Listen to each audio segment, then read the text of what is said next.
స్థలాలు ఇవ్వాలి, అర్హులైన పేదలకు ఇంటి స్థలాలు. మొదటిపాకలో డబుల్ బెడ్రూమ్ పక్కన ఖాళీగా ఉన్న ప్రభుత్వం సర్వే నెంబర్ 8లో అర్హులైన పేదలకు ఇంటి స్థలాలు, అర్హులైన పేదలకు ఇంటి స్థలాలు, ఇంటి స్థలాలు ఇచ్చిందిరమ్మ ఇండ్లు. భువనగిరి జిల్లాలో ఈ ప్రభుత్వ భూములు చాలా ఉన్నాయి. ఈ ప్రభుత్వ భూములు ఖాళీగా ఉన్నాయి. ప్రభుత్వ భూములు అంటే ఏదో కబ్జాలు ఉంటే మనం ఏం అనలేము. కబ్జాలు లేకుండా ఖాళీగా ఉన్న స్థలాలు ఈ జిల్లాలో 17 మండలాల్లో ఎక్కడ చూసినా అవపడుతున్నాయి. కానీ మేము చెప్పేది ఏంటంటే భువనగిరి మండలంలో కూడా హన్మాపురంలో 74 ఎకరాల భూమి ఉంది, ప్రభుత్వం ఖాళీగా ఉంది. అది ప్రజలకు ఇవ్వడానికి నీ ప్రభుత్వం కాంగ్రెస్ గవర్నమెంట్ వచ్చింది, మీ ప్రభుత్వంలో అందరికీ ఇండ్లు ఇవ్వాలనే చట్టం తయారు చేసుకున్నారు. అందరికీ ఒక 70 గజాల చొప్పున ఎక్కడ ఉంటే అక్కడ ఇవ్వాలన్నారు. ఇందిరమ్మ ఇన్ని ఇస్తామని చెప్పేటువంటి హామీలు ఇచ్చినారు. ఇది ఒక రకమైన సందేశం ఇచ్చినందుకు ప్రజలు హర్షిస్తున్నారు. కానీ మీరు అమలు చేయడంలో మీరు నిర్లక్ష్యం వహిస్తున్నారు. ఇదే వరుస చూసినప్పుడు ఆలేరు మండలం కొలనపాక గ్రామం అంటే చాలా చరిత్ర కలిగినటువంటి గ్రామం. ఇది తెలంగాణ సాయుధ పోరాటంలో ప్రత్యక్షంగా పాల్గొన్నటువంటి గ్రామాలు ఇవన్నీ కూడా. ఇక్కడ ప్రభుత్వ భూమి స్పష్టంగా అవపడుతున్నది. ఇక్కడ డబుల్ బెడ్రూమ్లు ఏదైతే ఉన్నదో దాని పక్కనే ఉన్నటువంటి 2 ఎకరాల భూమి, దీని సర్వే నెంబర్ 8 ఖాళీగా ఉంది. ఇది ఎవరు కబ్జాలు లేదు, ఎవరికి పొజిషన్లో కూడా లేరు. కాబట్టి ఖాళీగా ఉన్న ప్లేస్లో వీళ్ళందరూ కూడా ఏమి ఇంటి స్థలాలు లేని వాళ్ళు, ఇంటి స్థలాలు కానీ ఇండ్లు కానీ లేనటువంటి కుటుంబాలు, పేద కుటుంబాలు, వాళ్ళు కిరాయిలలో ఉంటున్నారు, లేకపోతే వేరే దగ్గర ఉంటున్నారు. ఇట్లా వాళ్ళు ఇంత లేనటువంటి కుటుంబాలకు మీరు ఇవ్వడానికి అభ్యంతరం ఏంటిది? మీరు గుడిసెలు వేస్తే పోలీసు వాళ్ళని పిలిపించి అరెస్ట్ చేయించడం, వాళ్ళు గుడిసెలు వేస్తే తీసేయడం, జెండాలు పెడితే తీసేయడం. మీ ప్రభుత్వంలో ఇలాంటి జరగవనుకున్నాం. నీ ప్రభుత్వంలో ఇలాంటి ఈ పనులు చేస్తే ప్రజలు వ్యతిరేకిస్తారు మీ ప్రభుత్వాన్ని. అందుకని ఐలయ్య గారికి, మన స్థానిక శాసనసభ్యులు ఐలయ్య గారికి కూడా విజ్ఞప్తి చెప్పినాడే మేము కూడా.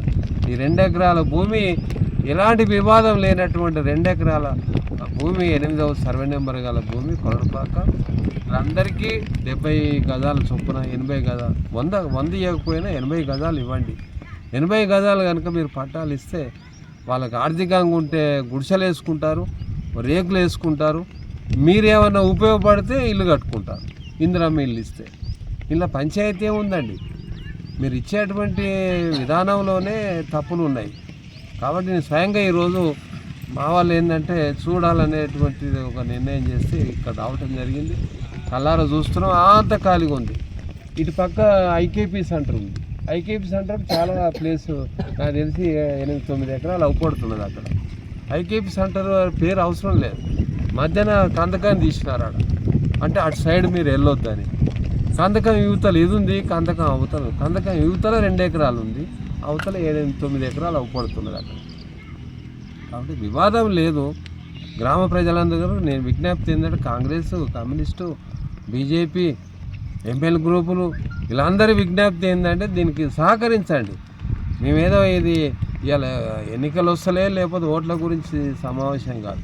ఇది ఎర్రజెండా నాయకత్వంలో ఎక్కడైనా మిగులు భూములు ఉన్న భూ పోరాటాలు నడిపిన చరిత్ర కలిగిన ఎర్రజెండా ఇది. కాబట్టి మీరు ఇలా రాజకీయ సమస్యలు ఏమీ లేవు. కాకపోతే కమ్యూనిస్ట్ పార్టీగా దీన్ని అడుగుతున్నాం మనం. దీనికి అనే రాజకీయ పార్టీలు సహకరించండి. మీరు ఏదైతే ఉందో వాళ్ళు గుడిసెలు వేసుకున్నా, రేకులు వేసుకున్నా మీరు అభ్యంతరాలు చెప్పకండి. పోలీసు వాళ్ళని పంపకండి, వీళ్ళ మీద రెవెన్యూ వాళ్ళని పంపకండి. మన ఎమ్మెల్యే గారికి నేను ఎంపీ గారి విజ్ఞప్తి చేస్తున్నాను, ఇద్దరు కూడా. లేకపోతే జిల్లా ఇన్ఛార్జి వెంకరెడ్డి గారు ఆయన కూడా ఉన్నాడు, వారికి కూడా విజ్ఞప్తి చేస్తున్నాం, మీ ప్రభుత్వాన్ని విజ్ఞప్తి చేస్తున్నాం. కాబట్టి మా సహకారంతో ముఖ్యంగా తెలంగాణ రాష్ట్రంలో ఈ ప్రభుత్వం రావాలంటే కమ్యూనిస్ట్ పార్టీ ముఖ్యంగా నిర్ణయం తీసుకుంది. ఏ పార్టీ వాళ్ళు మీకు సహకరించాలి, మీకు ఎనీ పార్టీ కూడా సహాయం చేయాలి. ఒక CPI, communist party, Congress government రావాలని ఒక ఖచ్చితమైన నిర్ణయం తీసుకొని మా ఓట్లను మీకు ట్రాన్స్ఫర్ చేసి జిల్లా కార్యదర్శిగా రావడం జరిగింది. ఈ భూమి మీద పోరాటాలు నడుపుతూ ఉంటే, గుడిసెలు వేస్తూ ఉంటే అనేక రాజకీయ నాయకులు అనేక కోణాల్లో మాట్లాడుతున్న పరిస్థితి ఏర్పడుతూ ఉంది. ఏదేమైనా ఎవరు మాట్లాడినా, ఎవరు చేసినా ఈ అర్హులైన పేదలకు ఇంటి స్థలాలు ఇచ్చేంత వరకు భారత కమ్యూనిస్ట్ పార్టీ కొలెంపాక శాఖ ఆలేరు మండల శాఖ ఆధ్వర్యంలో పోరాటాలను కొనసాగిస్తాం. ఈ పోరాటాలకు సంబంధించిన అర్హులైన పేదలు కూడా సిద్ధంగా ఉన్నారు. మేము లీస్ట్ అవుట్ చేసినా కూడా చాలా పేదలు ఎవ్వరికి ఏం లేదు, ఒక కుటుంబంలో 3 4 కనీసం 60 గజాలు లేని పరిస్థితుల్లో బతుకుతూ ఉన్నారు. దీనికి సంబంధించిన విషయంలో ఇలా జిల్లా కార్యదర్శి ఇక్కడ ఈ స్పాట్ మీదకి రావడం జరిగింది. ఇప్పుడు జిల్లా కార్యదర్శి గారు ఇక్కడ ఈ భూమిని పరిశీలన చేసి మాట్లాడడానికి జరుగుతుంది. మనం అందరం కూడా ఏ విషయం అయితే చెప్తాడో ఆ విషయం మీద మనం అందరం కూడా ఈ మూమెంట్ స్టార్ట్ చేయాలని సందర్భంగా తెలియజేస్తూ